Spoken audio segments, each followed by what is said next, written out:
Welcome, everyone. I am Jay Wallace. I'm a professor in the Department of Philosophy at UC Berkeley and a scholar and teacher in the broad area of moral philosophy. And I'm delighted to have been invited to moderate this session for the Cal Alumni Association on Ethics and Identity. And we've got a great group of panelists assembled today. And I think we should start off with some introductions. Let's begin with Shanti. Hi, I'm Shanti Bright Bryan. I graduated from Berkeley in the 90s. I'm happy to be here. I am a member of the Muskogee Creek Tribe, and I am the founding president of the Native and Indigenous Alumni Association. I'm also an attorney, and I'm a teacher of fairness, building community trust and equity through my organization, File Break Justice, mostly with criminal justice professionals, but with other civic leaders also. Shanti, do you have a acknowledgement that you'd like to read out as well? Thank you for the opportunity. We'd like to recognize that UC Berkeley sits on the territory of Wi-Chin, the ancestral and unceded land of the Chochenyo-speaking Ohlone people, the successors of the sovereign Verona Band of Alameda County.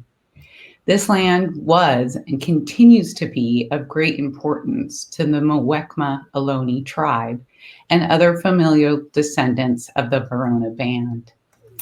We recognize that every member of the Berkeley community has and continues to benefit from the use and occupation of this land since the institution's founding in 1868. We have a responsibility to acknowledge and make visible the university's relationship to Native peoples. As members of the Berkeley community, it's vitally important that we not only recognize the history of the land on which we stand, but also we recognize the Muwekma Ohlone people are alive and flourishing members of the Berkeley and broader Bay Area communities today. Chuck, you want to introduce yourself? Absolutely. Thanks a lot for the opportunity. And it's a really pleasure to be part of this panel. In fact, this is actually part 3 of the series of dialogues that we've actually started since Juneteenth or June 19. And in fact, the first one we actually had it, between NWA, Black Lives Matter Cleveland, as well as representatives from other Black communities. And then really the second one, where we actually just about, in fact, a week ago, we have like 3 prominent Black women leaders, actually in the dialogues with the Asian community. And this one, it's really exciting because not only the 2 communities, we have all the other communities are part of this conversation. Myself, I am, Chuck Ng, the president of the Berkeley Chinese Alumni International Association. For us, we actually have been around for more than 10 years. It really is the global Chinese and Chinese American community because there has been a lot of not only domestic Chinese Americans who are studying at Berkeley, but there's been a lot of about as much as almost like 10% as the overseas Chinese community, which are really from China, from Southeast Asia, from Hong Kong, from Taiwan, and many other places. So we see that all of us, we don't just, we're not restricted by geographic regions, meaning that people who come to Berkeley and study here, they could be anywhere in the world in terms of working. So we want to support these folks, and increasingly really sort of the Asia Pacific region. So we'll really do a lot of the collaborations on the business front, mentorship front, as well as actually host the largest international conference on innovation and entrepreneurship. So thank you for the opportunity. Excited to be here today. My name's Raymond Banks. I'm a philosophy major. I graduated in 2008. I was born in West Philadelphia. I'm a justice in packet or formerly incarcerated Navy veteran. I piloted the first cross-enrollment program with dedicated academic support for veterans and justice-involved community college students in 2015. It was designed to demystify Cal by experiencing Cal. I now do so for Berkeley Underground Scholars in Cal's philosophy department. I've also served on the Oakland branch of the NAACP. I chaired the Veterans Committee. and I co-founded Cal Armed Forces Alumni. And the mission of Cal Armed Forces Alumni is to ensure that current and future alums reflect the diversity of the military. In other words, Cal Armed Forces Alumni will make certain that all future and current Cal vets, regardless of era, branch of service, have access to resources to help them gain admission to Cal, achieve academic success while enrolled, and to develop personally and professionally. To do so, we will assist veterans, women, first generation, disabled, socioeconomically disadvantaged, LGBTQ, student parents, formerly incarcerated, communities of color, and widows and widowers of veterans. Thank you. Thank you, Chuck. My name is Lupe Gallegos-Diaz. I go by she, her, and ella, and I am very glad and honored to be here with all of you. Thank you for the invitation to share words with all of you this morning. I graduated from UC Berkeley in 1986 with a master's in social work and a certificate of philosophy and ethnic studies in 1995. I come from a long line of working class immigrants and also a strong matriarchal family from Mexico City and Guanajuato, Mexico. I was actually born and raised in Redwood City here in the Bay Area and grew up in a very entrepreneurial family that had lots of great spirit on not only working hard, but giving back to the community. I currently work here at UC Berkeley as the Director of Chicanx Latinx Student Development Office. And I'm also a lecturer in the Department of Ethnic Studies and Chicano Studies program. And now I've been on campus now for 30 years. My job is to work specifically with undergrads and grads on retention to have them not only get here to Berkeley, but actually complete their studies. And so part of my work is creating community among students, staff, also faculty and alumni. So, and I'm also the co-founder recently of the UC 10 Campus UC Chicano Latino Alumni Association. And again, I'm very glad to be with all of you today. Thanks to everyone for those interesting introductions. Just to get going, you know, we've got a variety of different kind of communities represented on this panel, and I think it would be great to start off our substantive discussion by just inviting each of you to say a little bit about your own sense of your community. If you could just say one thing about what you think is distinctive or about the culture or history of your community, I think that would be helpful for us all just to get a sense of where everyone's coming from. Shanti, why don't we start with you? It's hard to limit it to one thing, but I'll try to be brief. I think actually not unique to the Native, this label of Native is that there's so many groups within that label. So there's 573 federally recognized tribes in the US, and many, many more that are not recognized by the federal government, including the Ohlone people, which I referenced earlier. So we're a very diverse group, and so it's hard to make generalizations. I'd say, though, that one is this experience and trauma of genocide. So in pre-colonial times, there were between 10 and 20 million natives living on this land. And by the 1890s, that had been decimated to about 250,000 people. So we shared an experience and the legacy of genocide, the forced takings of our land. We share the experience of being part of sovereign nations. I'm a citizen of the Muskogee Nation. And that presents sort of this dualistic experience of being part of two cultures and actually citizens of two nations. And finally, I guess, and most importantly, I'd say we share the value of persistence and endurance and sort of this communal-based worldview. Great. Thank you, Shanti. Actually, I also want to kind of contextualize also for, again, the whole community, Chicanx, Latinx community. We are very, very diverse in very various different ways. in both our language, our music, but I think, again, grounding it within our historical context is all the way, Mesoamerica, all the way from our Mayan, Olmeca, and Aztec roots, all of, again, both indigenous and also communities of particular cultural references for each of our communities, all the way from Mexico, all the way down south to the Caribbean. I would say also we're very diverse in different ways. I think the whole historical context of colonization and genocide also are very prevalent in how we've actually had to pull together. And I would also say it's been a history of survival and resistance, and particular around systems of capitalism and, of course, other what I would call educational systems and capitalism, particularly in general. But if I had to maybe try to bring some together, also particular values, three actually really resonate with me while I was thinking about these questions. One is intergenerational wisdom and how we teach and learn with each other. And so I really think within our particular community is how do we do that with our children, with our elders, and everybody in between, that there is this pulling together of both family and community around intergenerational wisdom.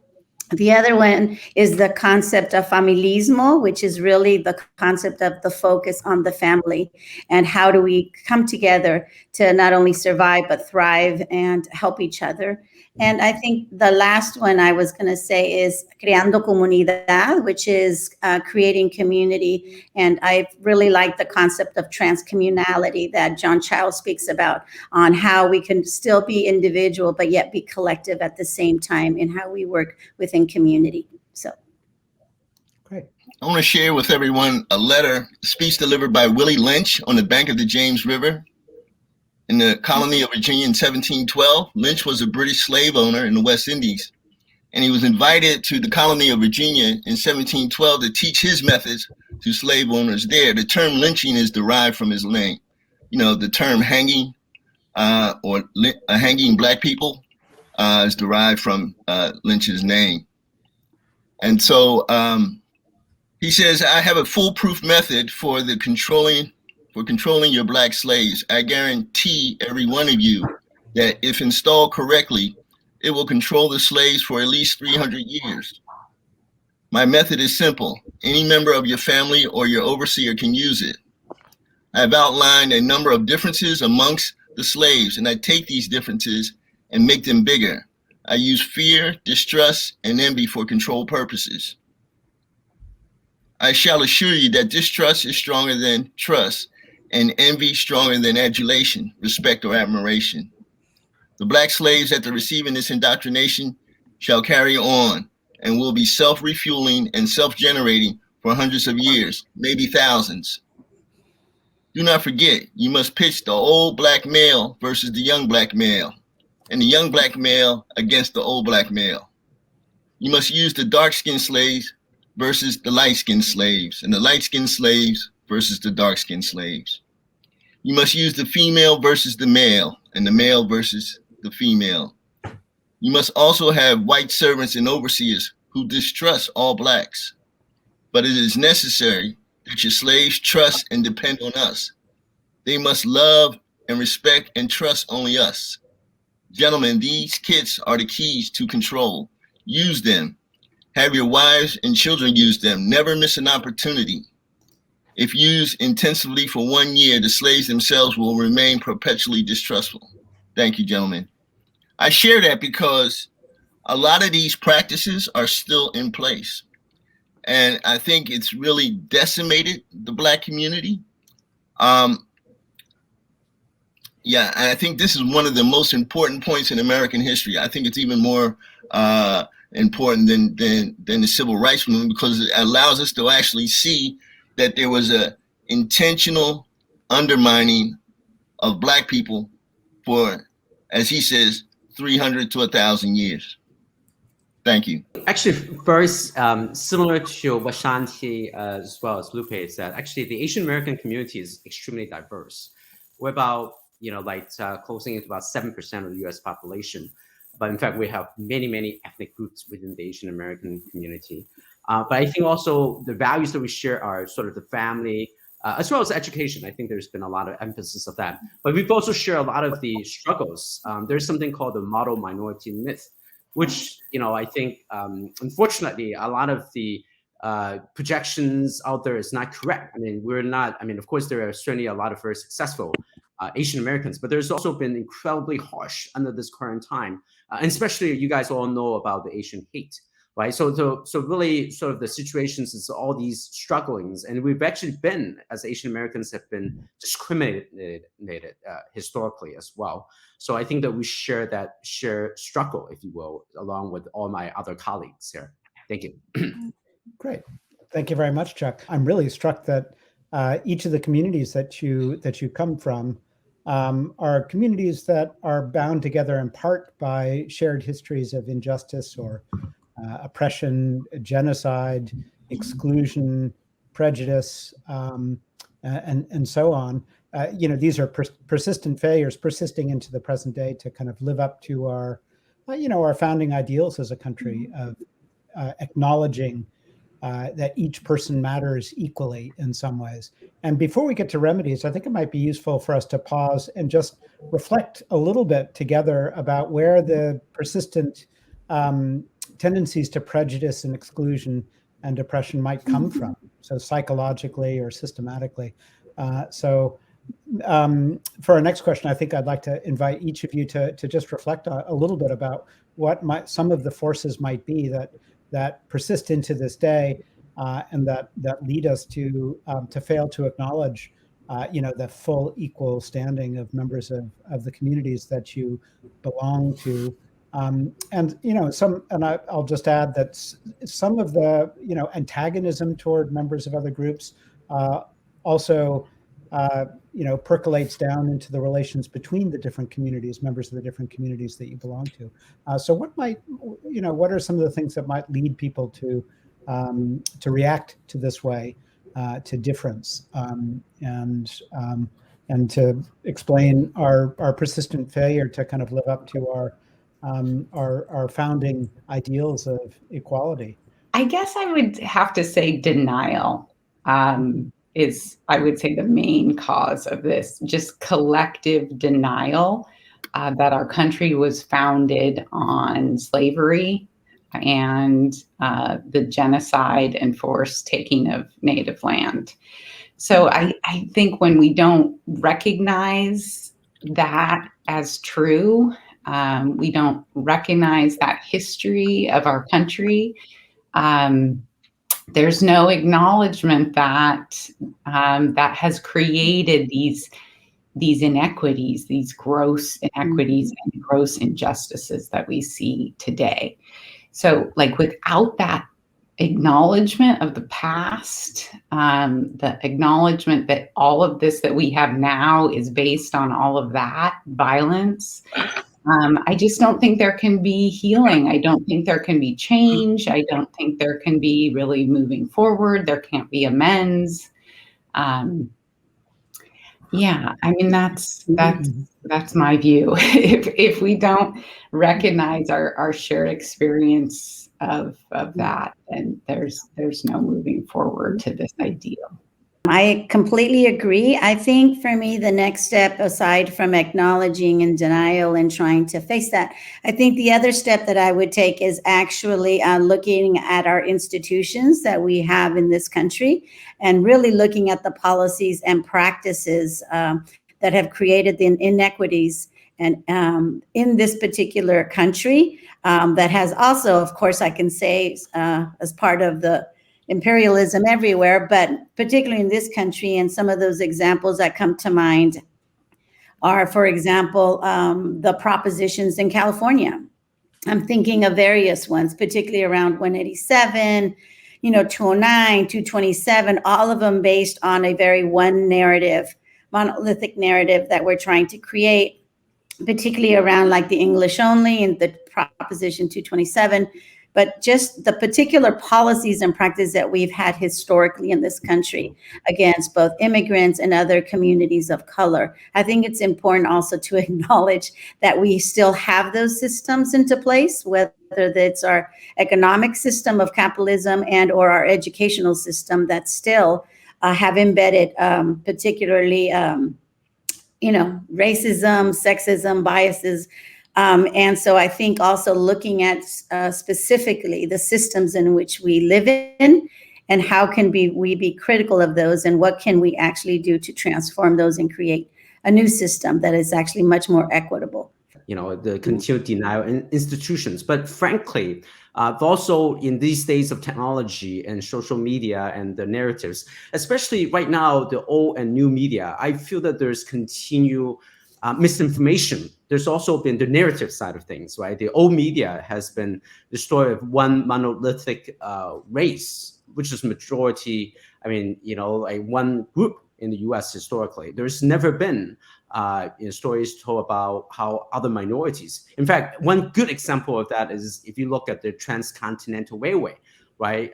If you see that, like the finishing construction over in Utah, when the two railways connect together, there's only one picture, and that picture is only one race. All the minorities have all taken out, including more than many Chinese who are involved with it. There's no picture whatsoever of any Chinese in that picture at all, or Asian or other minorities, Black and minorities of color, for instance. So that has been an issue, and so in addition to what Lupe as well as what Shanti have mentioned, so there's been a lot of this untruth stories that's actually misled people. So we need to change that as well.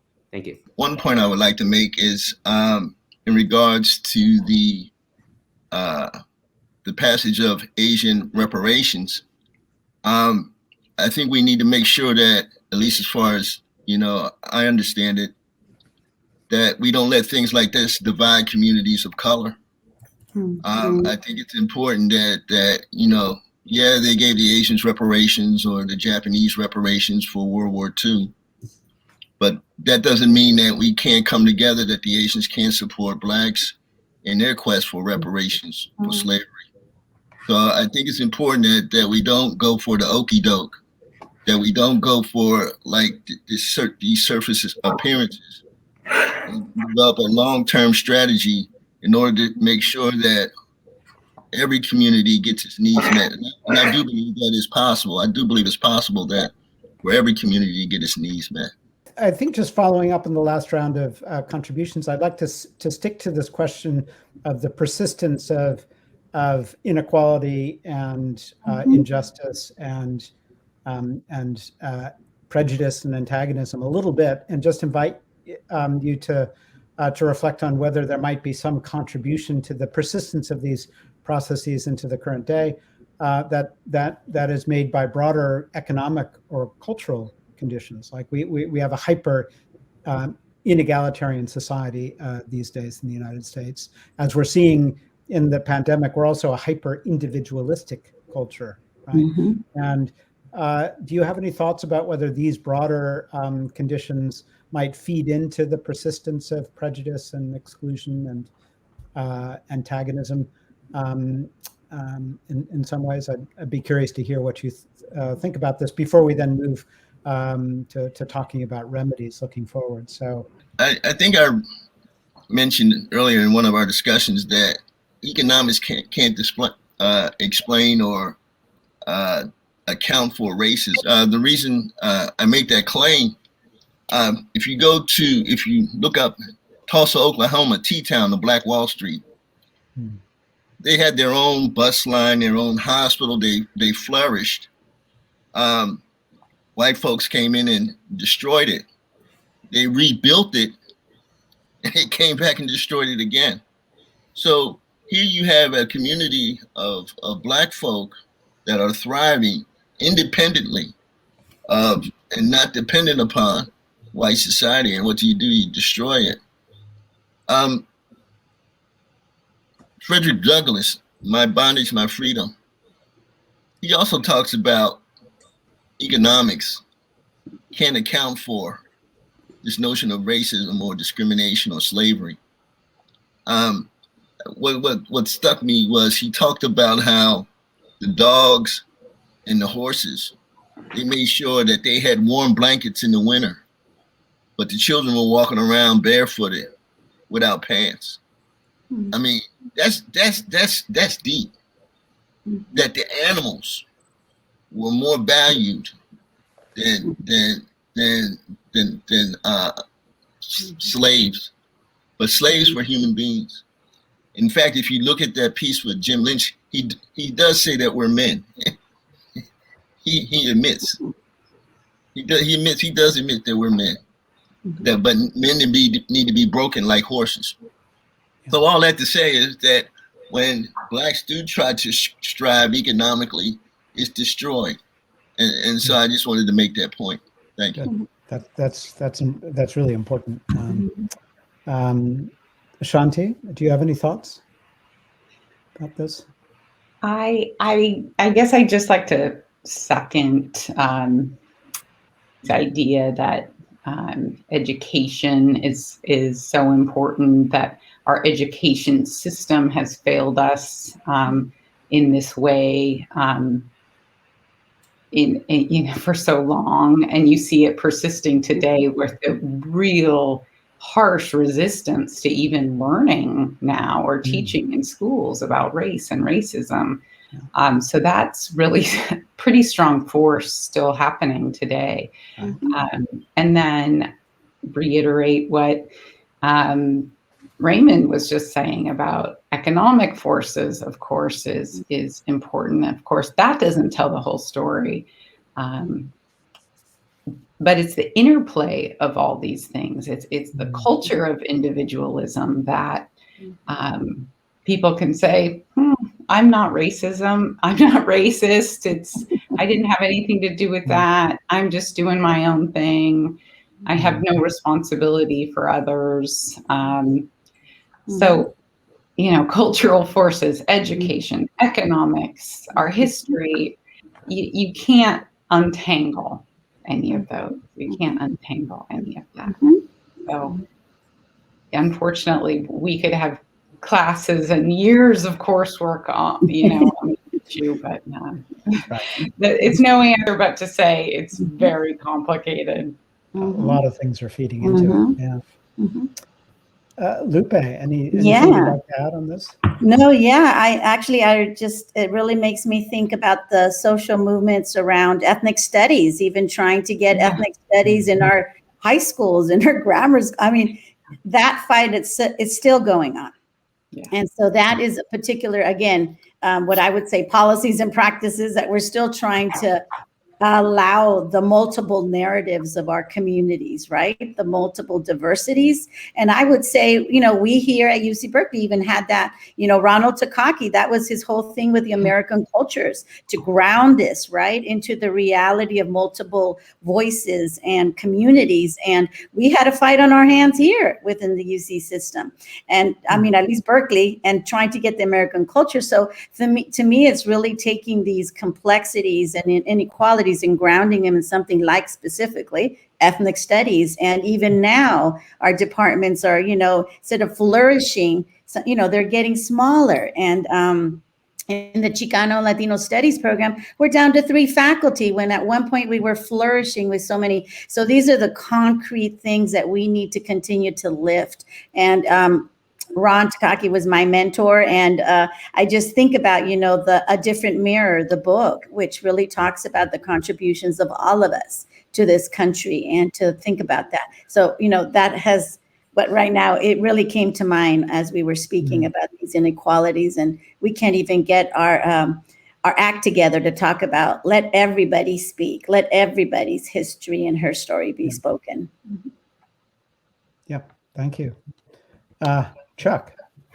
Yeah, I certainly think that, especially with COVID, there's really been a haves and have-nots. And I mentioned to you that the Asian American community is extremely diverse. We have, Philadelphia's per capita GDP, and some of our, but we've also have the lowest, per capita GDP within also our group as well.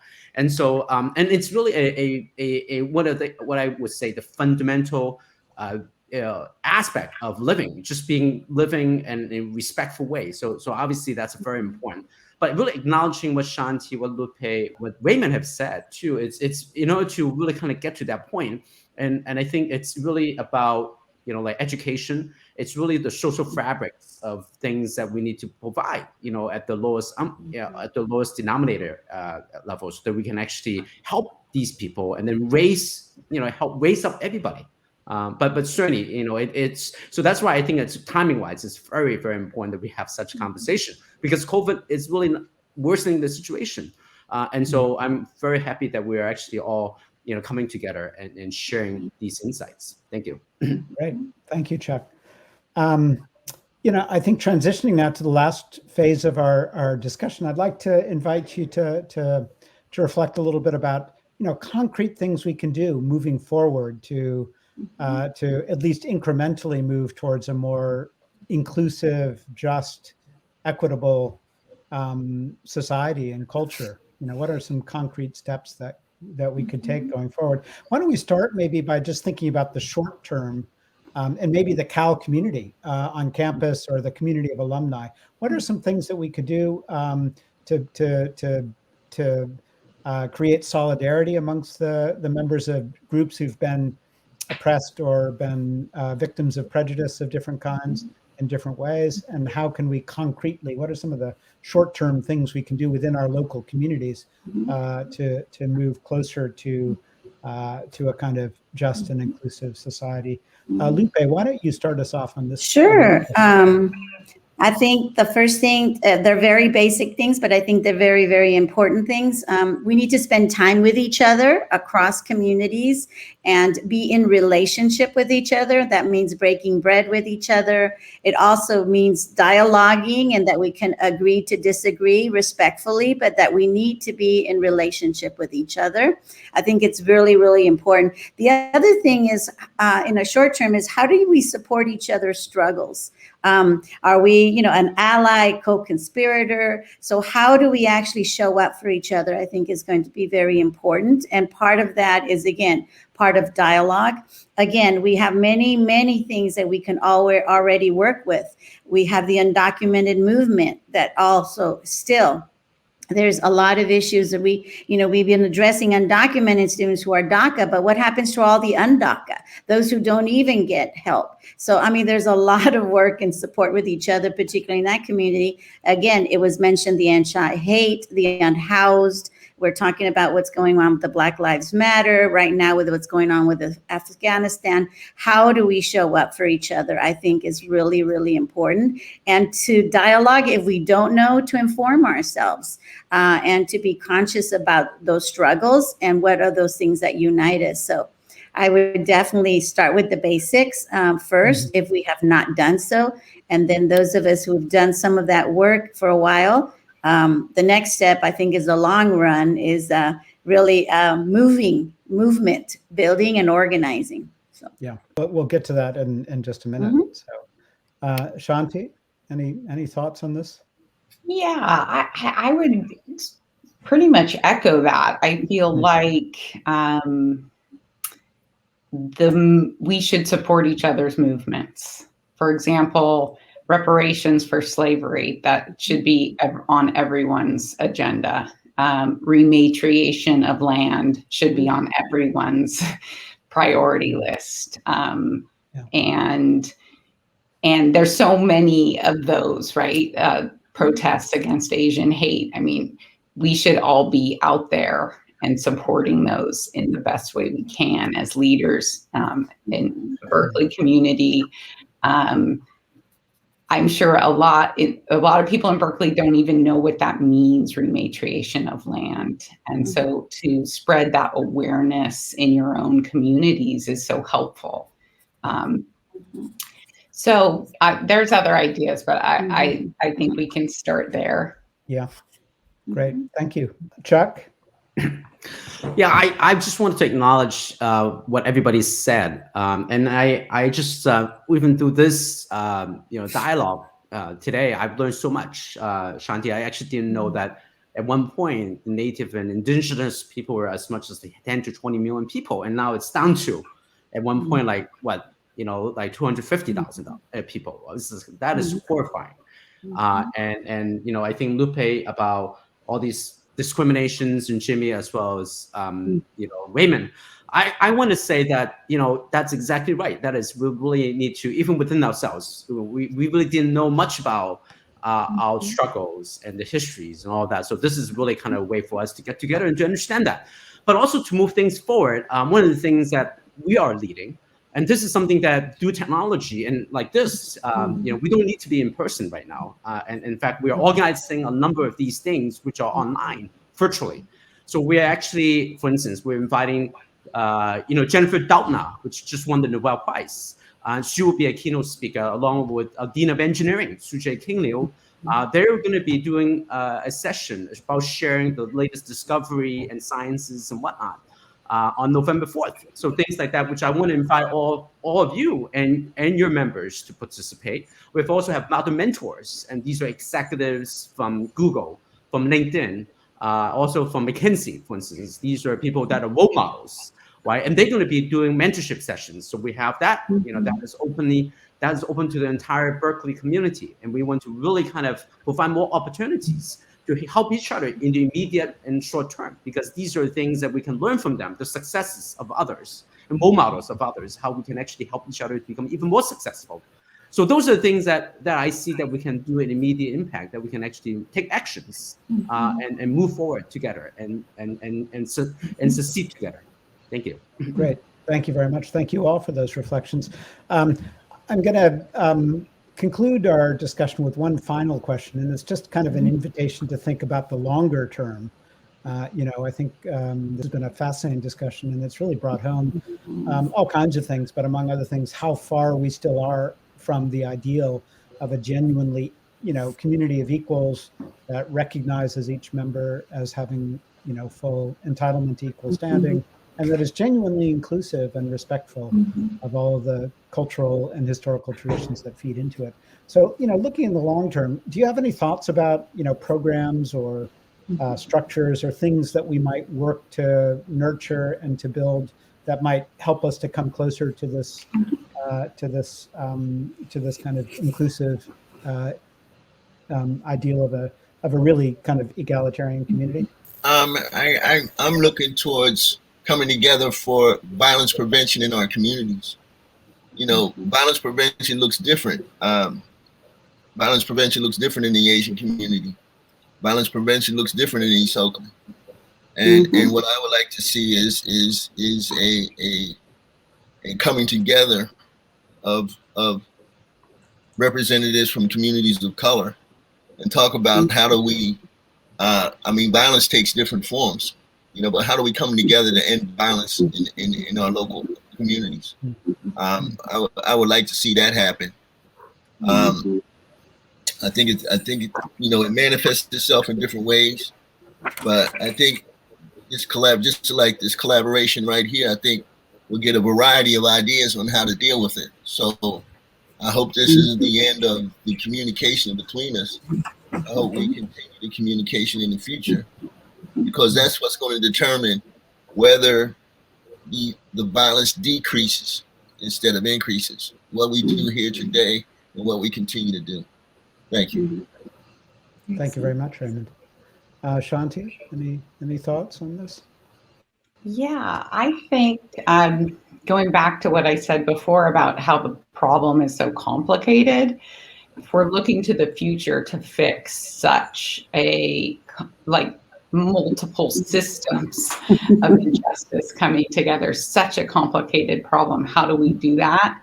And I think that what's already been said in response to this question is exactly how we do that. So my idea is we each use our spheres of influence, our talents and our connections and our experiences to do our part in the change, the radical change that needs to occur. So like Lupe and Jimmy were talking about education, let's increase the let's have a robust ethnic studies program at Cal. That's not my sphere, but that's maybe Lupe's role. And then Chuck is using his leadership position with alumni to just raise awareness and to really, collaborate amongst the groups. Raymond is using his expertise working in his community for violence prevention. I'm a lawyer. I'm working to fix a completely broken criminal justice system. And so using our strengths to just create sustained, persistent work in all of these areas. It takes us all to just have just nonstop hard work. Yeah. Is how I think we're going to have long-term change, and enrolling, of course, others to come along with us. Great. Yeah, thank you very much. Great. Lupe. Yes, thank you. I just love what has already been said. I think about our young people and our children coming and growing up in what kind of world. And the first thing that comes to me is to have them still have the ability to imagine and create something different. If we don't change the institutions that we currently have. So one of those is that, and really I'm thinking about the challenges before us with climate change, huge honor, and that we all have a role to play with that, every single one of us, and how we can help that. But the other one for me, and I love when you said about our spheres of work, is not only to use those, but also to continue to keep checking our privileges within that from those of us that are there, but more about organizing our power that we can collectively galvanize. And of course, I work with young people, and I've always said the two biggest things that move things around a university are students and alumni, and it helps if you had money. So my point is that it's around power and privilege and also leverage. So using those leverages is really, really important. And so for me around the alumni, it's really, I know within the Chicanx Latinx community, we're organizing all 10 UC Chicano Latino alumni. What can we galvanize together to, again, at a particular level? We need it coming from the bottom up and the top down, but we need to have that leverage together. And so my dream would be to see a BIPOC alumni organization at some point, that we have Black, Indigenous, and people of color, all who are educated, having some kind of particular organizing vision. And I will just finally end that. I hope that we continue to practice, like in our community, called in Lakesh, which means you are my other me. So we constantly check in that we're all one people. And so that saying constantly reminds me that you my other me. So whatever I do, whatever I act on is always integrated with each other. Thank you. Chuck. I love what you said, Lupe. You are the other me. And I love what you said, Shante, about really using our collective strengths, and Jimmy on education, and Raymond in terms of violence prevention, which I think you guys will all agree that I think we need to institutionalize everything. And what it means is we need to put it systematic, not just one person, one off. It's really going to need to be consistent efforts, all of us as leaders, collectively working together.